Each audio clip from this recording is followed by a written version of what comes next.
لا حول ولا قوة إلا بالله العلي العظيم. أعوذ بالله من الشيطان اللعين الرجيم. بسم الله الرحمن الرحيم. الحمد لله والصلاة والسلام على رسول الله وعلى آله آل الله لا سيما بقية الله ولعنة الله على أعدائهم أعداء الله من يومنا هذا إلى لقاء الله.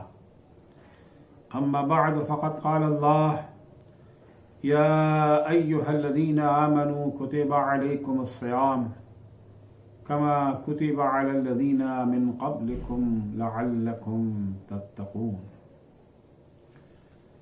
عزیزان گرامی، اللہ جل شانہ کا یہ لاکھ لاکھ احسان ہے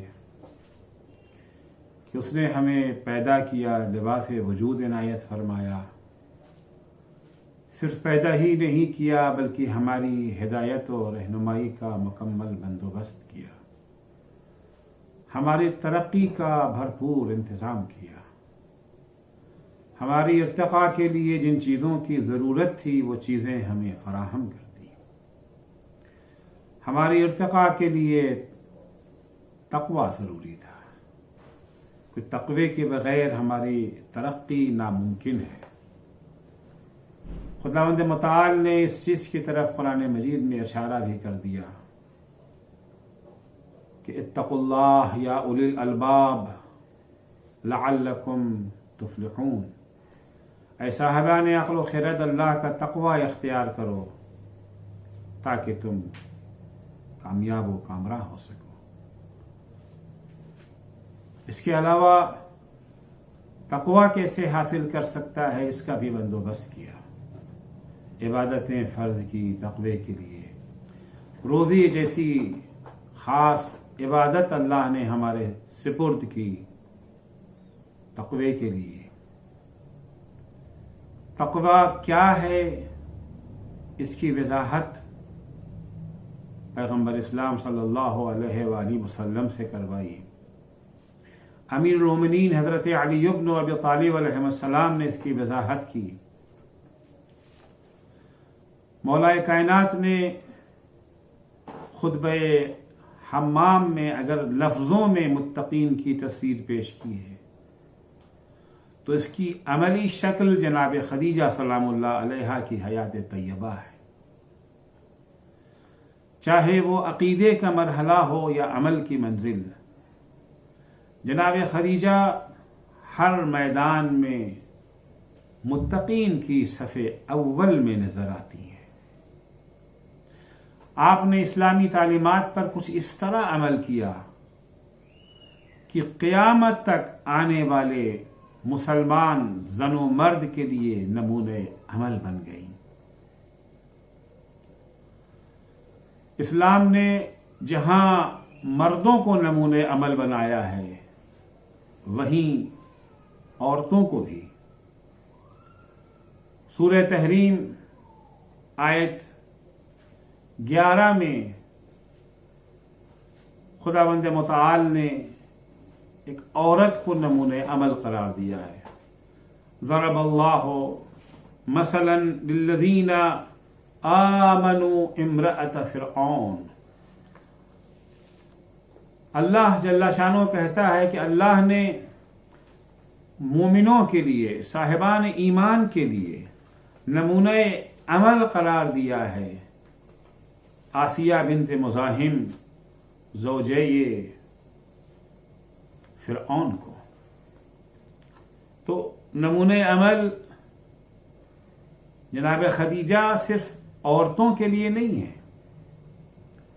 نمونہ عمل جناب خدیجہ عورتوں کے لیے بھی ہیں اور مردوں کے لیے بھی ہیں.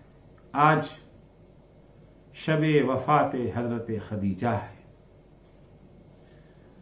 آپ کی مبارک زندگی سے کچھ سبق لینے کے لیے آپ کی حیات طیبہ کے کچھ گوشے پیش کرنے کی سعادت حاصل کرنے کی کوشش کر رہا ہوں. پہلی منزل میں اسلام میں عقیدے کی بہت اہمیت ہے. عمل کا دار و مدار اسی عقیدے پر ہے. یہ بہت نازک منزل ہے. اس منزل پر بڑی بڑی شخصیتیں لڑکھڑاتی نظر آتی ہیں، لیکن جناب خدیجہ اس منزل میں بھی سرخرو نظر آتی ہیں.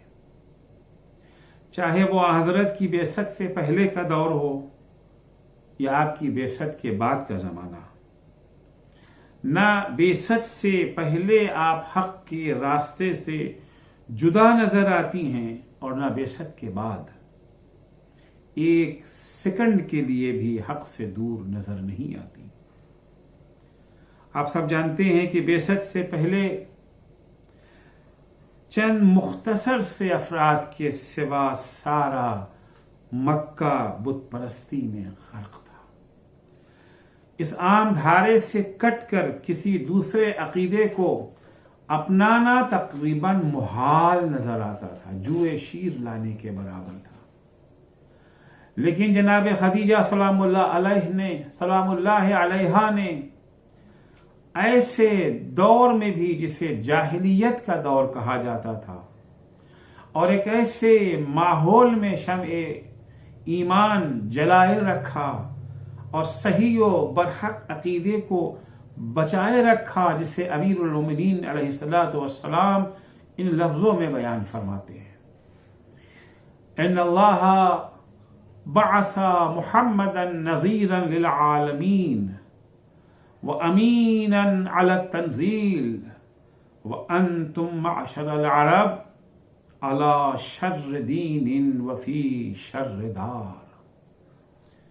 اللہ جل شانہ نے حضرت محمد مصطفیٰ صلی اللہ علیہ وآلہ وسلم کو عالمین کے لیے نذیر بنا کر کے بھیجا، عالمین کے لیے ہوشیار کرنے والا بنا کر کے بھیجا، اور اپنا پیغام حق کا امانت دار بنا کر کے بھیجا. وَأَنْتُمْ مَعْشَرَ الْعَرَبِ، اس حالت میں کہ اے عرب والو، تم بدترین دین کے حامل تھے اور بدترین علاقے میں تمہاری سکونت تھی. منیحون بین حجارت خشن، ناہموار پتھروں کے درمیان تم رہتے تھے. وحیات سم، ناہموار پتھر اور زہریلے سانپوں کے درمیان تمہاری زندگی بسر ہو رہی تھی. تشربون الکدر، تم گندا پانی پیتے تھے. وتأکلون الجشب، غلیظ کھانا کھاتے تھے. وتسفکون دماءکم، ایک دوسرے کا خون بہاتے تھے. وتقطعون ارحامکم، اپنے خونی رشتہ داروں سے بھی تم رشتہ توڑ بیٹھے تھے. الاسنام فیکم منصوبہ والعصام بکم معصوبہ، تمہارے درمیان چاروں طرف بت نصب تھے اور تم لوگ گناہوں میں ڈوبے ہوئے تھے، گھرے ہوئے تھے گناہوں سے. دوسرے مقام پر مولا ارشاد فرماتے ہیں کہ بعثہ والناس ضلال فی حیرہ، اللہ نے اپنے نبی کو اس زمانے میں بھیجا، ایسے حالات میں بھیجا کہ تم لوگ گمراہی میں متحیر تھے. وحاطبون فی فتنہ، فتنوں میں گھرے ہوئے ہاتھ پیر مار رہے تھے. استہوتہم الاہواء، تمہاری نفسانی خواہشوں نے تمہیں بہکا دیا تھا. وَاسْتَغَلَّتْهُمْ الْكِبْرِيَاءُ، اور غرور و تکبر نے تمہارے اندر لغزشیں پیدا کر دی تھی. وَاسْتَخَفَّتْهُمُ الْجَاهِلِيَّةُ الْجَهْلَاءُ، اور جاہلیت نے تمہیں خفیف اور ہلکا بنا دیا تھا. حَيَارَى فِي زَلْزَالٍ مِّنَ الْأَمْرِ وَبَلَاءٍ مِّنَ الْجَهْلِ، تم غیر یقینی حالات اور گناہوں اور جہالت کی بلاؤں میں گھرے ہوئے حیران و سرگرداں تھے. ایسا ماحول تھا حضرت کی بعثت سے پہلے کا. لیکن جناب خدیجہ کا کمال یہ ہے کہ ایسے ماحول میں بھی آپ نے شمع توحید جلائے رکھا. توحید اور الہی شریعت کا دامن کبھی نہیں چھوڑا. کبھی کسی بت کے آگے سر نہیں جھکایا. ظلم و ستم سے اپنے ہاتھوں کو کبھی آلودہ نہیں کیا. گناہوں سے اپنے کو اس قدر بچائے رکھا کہ گناہوں میں غرق سماج بھی آپ کو صدیقہ، زکیہ، راضیہ اور طاہرہ کہنے پر مجبور ہو گیا. حضرت کی زبانی آپ کی بعثت کی خبر سننے کے بعد ایک سیکنڈ بھی آپ نے ایمان لانے میں تاخیر نہیں کی. جیسے ہی پیغمبر نے آ کر کے غار حرا کی خبر دی کہ جبریل امین یہ پیغام لے کر کے آئے ہیں، فوراً کسی شک و شبہے کے اظہار کے بغیر فوراً جناب خدیجہ فرماتی ہیں مبارک ہو آپ کو، آپ اللہ کے نبی ہیں، اللہ کے پیغمبر ہیں، اور فوراً اپنی زبان پر کلمہ طیبہ شہادت رسالت احمد مجتبیٰ کے ہمراہ جاری فرماتی ہیں. امیر المومنین اس نورانی حقیقت کو ان لفظوں میں بیان فرماتے ہیں: وَلَمْ يَجْمَعْ بَيْتٌ وَاحِدٌ يَوْمَئِذٍ فِي الْإِسْلَامِ غَيْرَ رَسُولِ اللَّهِ وَخَدِیجَةَ وَأَنَا ثَالِثُهُمَا. اس وقت جس وقت حضرت نے اپنی بعثت کی خبر دی ہے، کوئی ایسا گھر نہ تھا جہاں اسلام پایا جاتا ہو سوائے رسول خدا اور جناب خدیجہ کے. البتہ ان میں تیسرا میں تھا. میدان عمل میں بھی جناب خدیجہ ہمیشہ پیش قدم رہی. حضرت سے شادی سے پہلے جناب خدیجہ تجارت کرتی تھی اور قریش کی سب سے بڑی تاجرہ مانی جاتی تھی. آپ نے تجارت کے میدان میں بھی انقلابی اقدامات کیے ہیں اور موج کے برخلاف تیرنے کی کوشش کی ہے. وہ دور سودخواری کا دور تھا، سودی تجارت کا دور تھا. اس زمانے میں تاجر زیادہ سے زیادہ خون چوسنے اور اپنی دولت میں اضافے کی کوشش کرتے تھے. لیکن جناب خدیجہ نے مضاربے کی بنیاد رکھی، جسے بعد میں اسلامی قوانین تجارت کا بھی حصہ بنا دیا گیا. آپ نے حرام منافع کمانے کے بجائے حلال منافع پر مشتمل تجارت کی بنیاد رکھی. شادی انسانی زندگی کا ایک اہم شعبہ ہے. جناب خدیجہ نے اس میدان میں بھی اپنے ماحول اور اپنے سماجی رسم و رواج سے ہٹ کر انقلابی قدم اٹھایا ہے. ہمسر کے انتخاب کے سلسلے میں اسلام نے جن چیزوں کو معیار قرار دیا ہے، انہی معیاروں کو جناب خدیجہ اسلام کی آمد سے برسوں قبل اپنے سماج میں رائج معیار کے برخلاف پیش کر رہی ہیں. جناب خدیجہ حضرت کو اپنی ہمسری کے لیے انتخاب کی جو وجوہات پیش فرماتی ہیں کہ کیوں میں نے حضرت کو شوہر کے طور پر انتخاب کیا. خوب اس دور میں ہمسر کے انتخاب کا معیار دولت و ثروت ہوا کرتا تھا، شان و شوکت ہوا کرتی تھی. لیکن جناب خدیجہ اس زمانے میں رائج معیار کے برخلاف جو وجہ بیان کرتی ہیں کہ میں نے کیوں انتخاب کیا، اس لیے نہیں کہ ان کے پاس دولت ہے، اس لیے نہیں کہ ان کے پاس ثروت ہے، اس لیے نہیں کہ ان کے پاس عہدہ و مقام و منصب ہے، بلکہ فرماتی ہیں خود پیغمبر کو خطاب کر کے، یا ابن عم انی قد رغبت فیک، اے ابن عم میں نے کیوں آپ کو انتخاب کیا، میں کیوں آپ کی طرف شادی کے لیے مائل ہوئی، لقرابتک منی وشرفک فی قومک، میں نے اگر آپ کو انتخاب کیا تو اس کی وجہ یہ ہے، ایک وجہ تو یہ ہے کہ آپ ہمارے قرابت دار ہیں، آپ کی قوم میں جو درجہ ہے، جو رتبہ ہے، جو احترام ہے، جو عزت ہے، آپ کی عہدہ نہیں ہے، دولت نہیں ہے، کیونکہ عرب معاشرہ اس وقت بھی آن حضرت کو عزت کی نگاہ سے دیکھتا تھا، آپ کو صادق و امین کا لقب دیتا تھا، تو میں نے جو آپ کے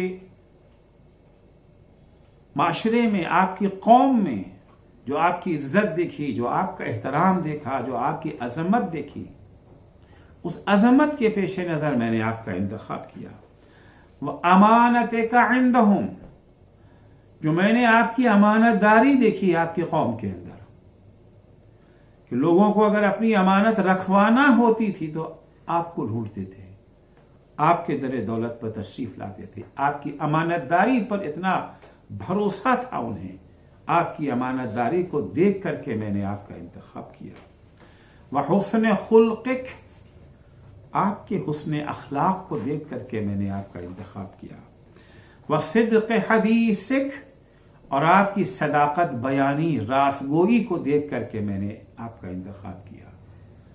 جناب خدیجہ نے شوہر انتخاب کرنے کے لیے جو معیار اور بنیاد بیان کی ہے، یہ وہی معیار اور بنیاد ہے جو اسلام نے بیان کی ہے۔ جناب خدیجہ کہتی ہیں آپ کے اندر حسن اخلاق پایا جاتا ہے، اس لیے میں نے آپ کا انتخاب کیا، آپ کے اندر صداقت پائی جاتی ہے، اس لیے ہم نے انتخاب کیا۔ ہمیں یہی معیار حدیثوں میں نظر آتا ہے۔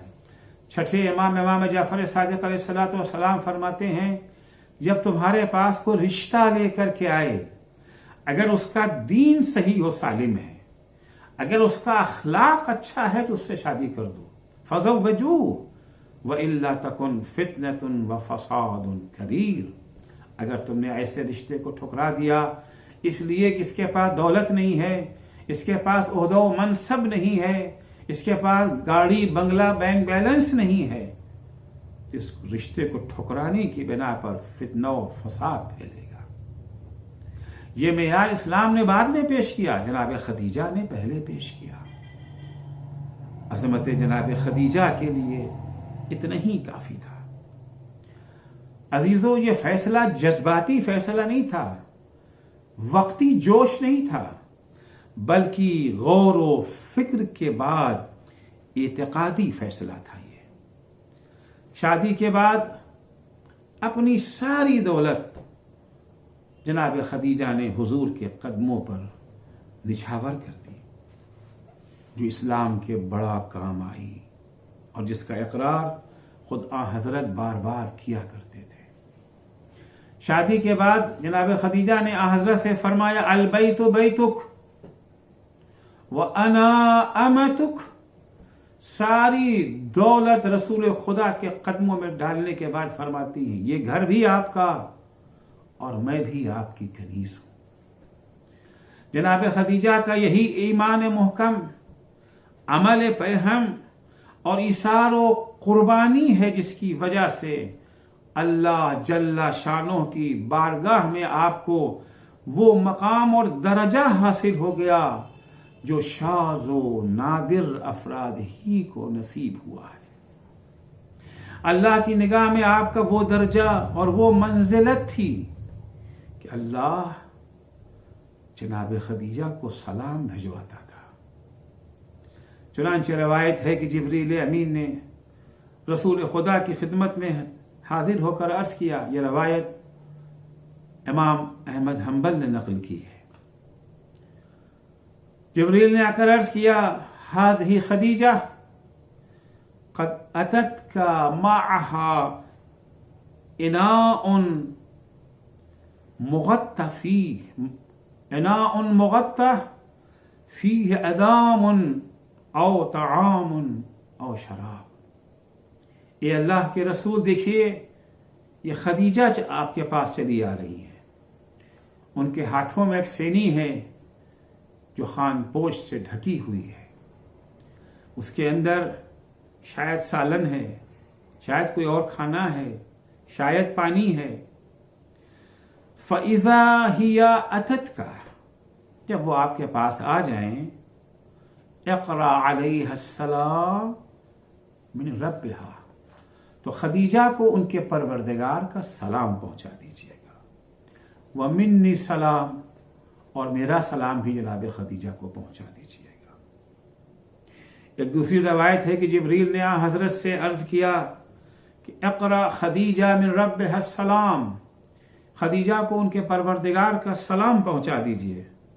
فقال رسول اللہ یا خدیجہ ھذا جبرائیل یقرئک من ربک السلام، خدیجہ یہ جبریل آپ کے پروردگار کا آپ کے لیے سلام لے کر کے آئے ہیں۔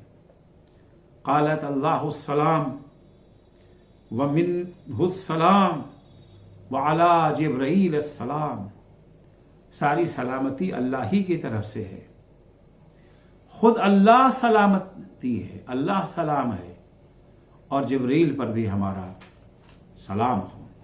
یہ عظمت ہے جناب خدیجہ کی۔ جناب خدیجہ کی انہی عظمتوں کے باعث اللہ نے جناب خدیجہ کو کائنات کی 4 عظیم ترین خواتین میں قرار دیا، اور حضرت نے جب ان 4 عظیم خواتین کا نام بیان کیا تو سر فہرست جناب خدیجہ کا نام لیا۔ حضور فرماتے ہیں افضل نساء اہل الجنہ، جنت میں جانے والی عورتوں میں سب سے بہتر، سب سے افضل 4 خواتین ہیں۔ خدیجہ یا خدیجہ بنت خویلد، سب سے پہلے خدیجہ بنت خویلد ہیں، وفاطمہ بنت محمد، دوسرے مرتبے پر فاطمہ بنت محمد ہیں، ومریم بنت عمران، تیسرے مرتبے پر مریم بنت عمران ہیں، وآسیہ بنت مزاحم، اور چوتھے مرتبے پر آسیہ بنت مزاحم زوجہ فرعون ہے۔ خدا کی نگاہ میں جس کی قدر و منزلت ہے، یقیناً رسول خدا کی نظروں میں بھی وہ عظیم ہوگا۔ حضرت نے جناب خدیجہ سے شادی کے بعد تقریباً 25 برس آپ کے ساتھ زندگی بسر کی ہے، اور ان 25 برسوں میں جناب خدیجہ کے احترام میں آپ نے کوئی دوسری شادی نہیں کی۔ آپ کے انتقال کے بعد بھی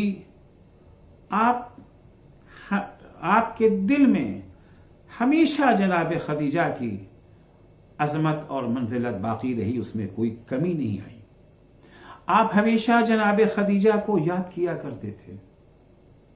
ام المومنین عائشہ کا بیان ہے کہ کان رسول اللہ لا یکاد یخرج من البیت حتی یذکر خدیجہ، کبھی ایسا نہیں ہوتا تھا کہ رسول خدا گھر سے نکلنے لگے اور خدیجہ کو یاد نہ کرے۔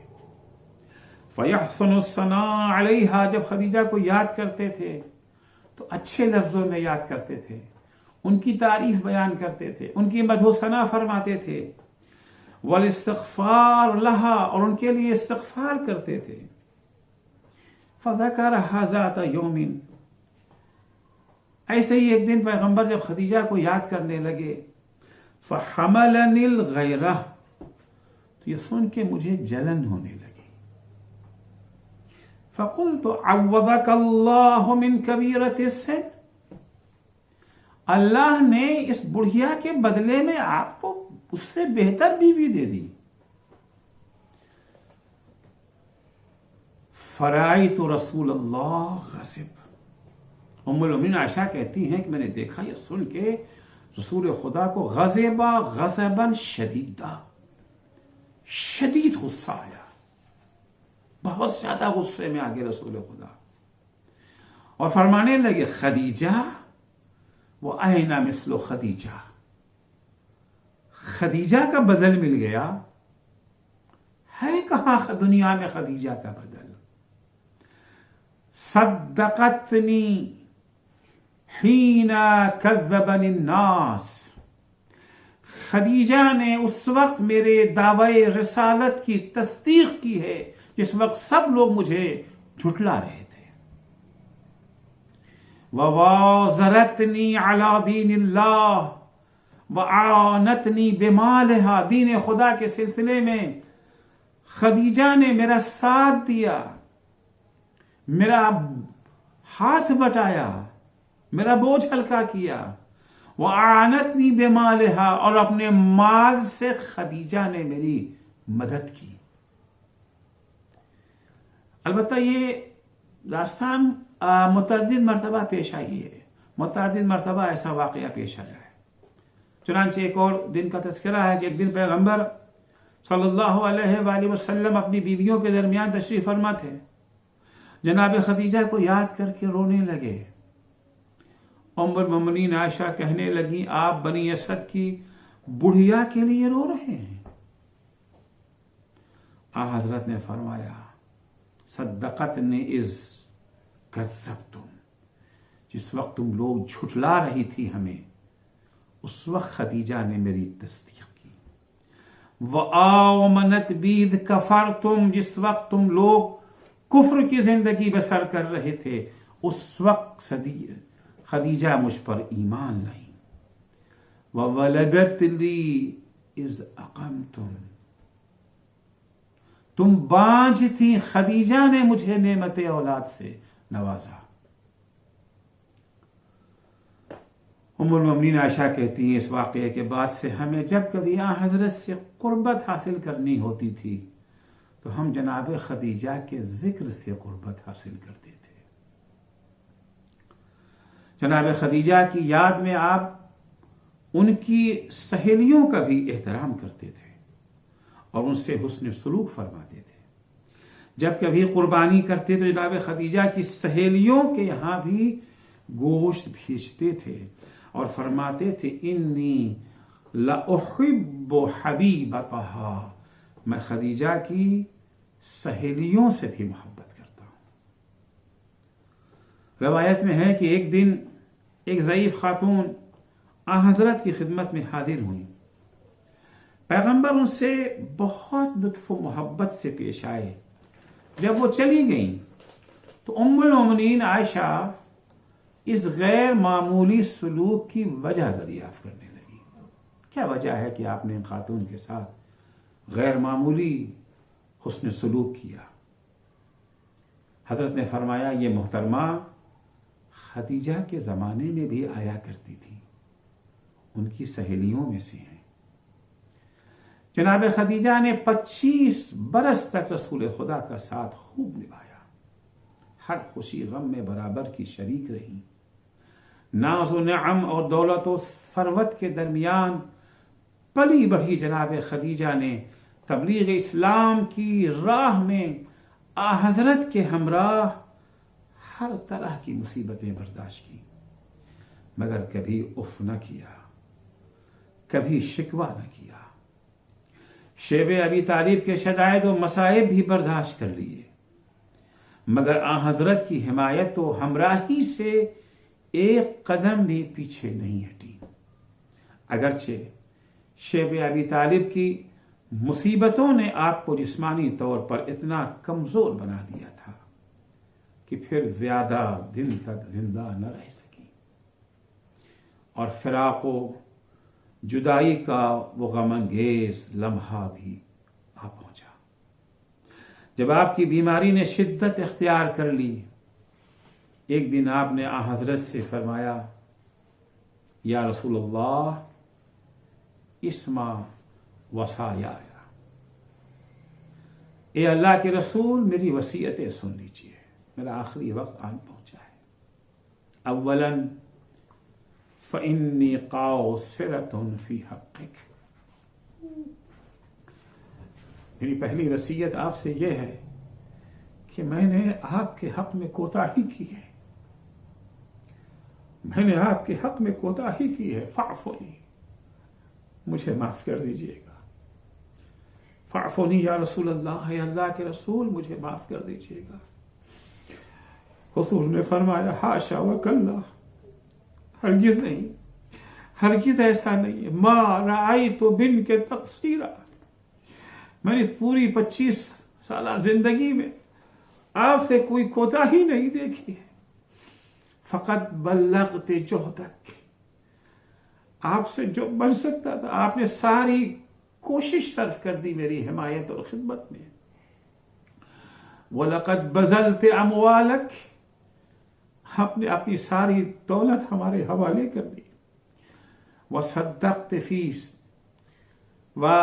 وَصَرَفْتِ فِي سَبِيلِ اللَّهِ مَالَكَ، اللہ کی راہ میں آپ نے اپنی ساری دولت قربان کر دی. اس کے بعد بیوی فرماتی ہیں یا رسول اللہ الوصیۃ الثانیہ، اے اللہ کے رسول میری دوسری وصیت بھی سن لیجیے. حضرت زہرا کی طرف اشارہ کر کے فرماتی ہیں اوصیک بہذہ، اے اللہ کے رسول فاطمہ کا خیال رکھیے گا. میں آپ سے فاطمہ کے سلسلے میں تاکید کرتی ہوں. فإنها یتیمۃ غریبۃ من بعدی، اس لیے کہ میرے بعد یہ یتیم ہو جائے گی، میرے بعد اس کا کوئی مونس و غمخوار نہ ہوگا. فلا یوزینها احد من نساء قریش، اے اللہ کے رسول خیال رکھیے گا کہ قریش کی کوئی خاتون اسے تکلیف نہ پہنچائے. ولا یلتمن خدها، اس کے چہرے پہ کوئی تماچا نہ مارے. ولا یصحنا فی وجہها، اس کے اوپر کوئی چیخے نہیں، اسے کوئی ڈانٹے اور پھٹکارے نہیں.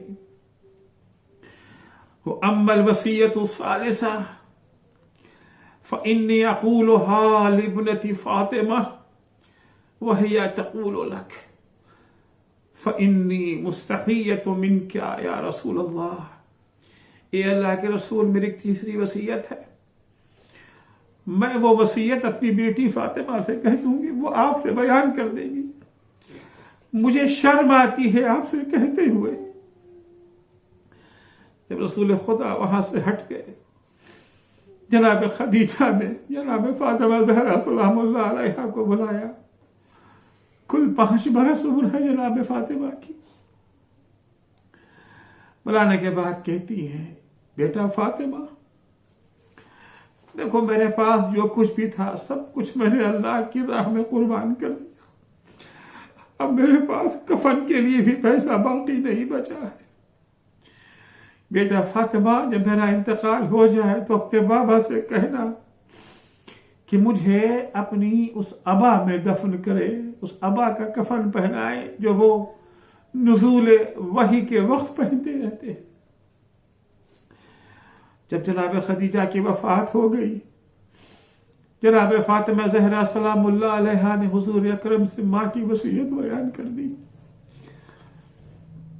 بعض روایتوں میں ہے کہ آپ کی زندگی ہی میں ماں کی وصیت بیان کر دی تو رسول خدا نے اپنے دوش سے ابا اتار کے فاطمہ کے حوالے کر دیا کہ جا کے اسے اپنی مادر گرامی کو دے دو.